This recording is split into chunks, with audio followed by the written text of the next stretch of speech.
When Adiyogi जब आदि योगी ने अपना ज्ञान प्रसारित किया, वो 112 तरीके, उनके जो 7 शिष्य थे सप्तऋषि, उन्होंने इस ज्ञान को 16 तरीकों से 7 हिस्सों में बांटा। तो उनमें से हर एक ने परम ज्ञान को प्राप्त करने के 16 तरीके सीखे। योगिक कथाओं में कहा गया है कि उन्हें इसे सीखने में 84 साल लगे।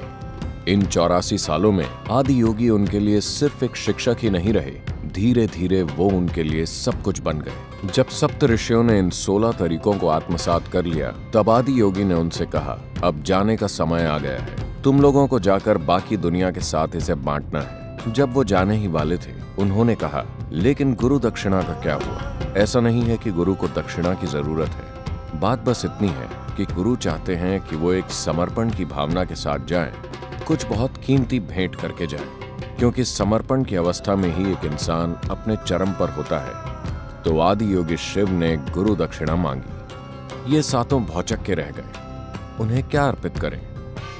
उनके पास ऐसा क्या है जिसे वो आदि योगी को भेंट कर सकें? अगस्त्य मुनि ने कहा, मेरे पास 16 रत्न हैं, सबसे कीमती रत्न। ये 16 रत्न जो मैंने आपसे प्राप्त किए हैं, मैं आपको अर्पित करता हूं। उन्होंने 84 साल की कठोर साधना के बाद इसे हासिल किया था, और अब एक ही पल में जब उन्होंने गुरु दक्षिणा मांगी, उन्होंने उसे उनके चरणों में अर्पित कर दिया और रिक्त होकर खड़े रहे, बिल्कुल शून्य। आदि योगी ने कहा, जाने का समय हो गया है।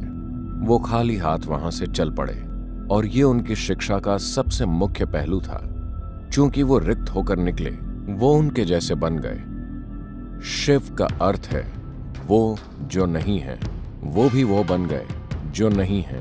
चूंकि वो ऐसे बन गए, इसलिए उन सातों में से हर एक के माध्यम से सभी 112 तरीकों को अभिव्यक्ति मिली।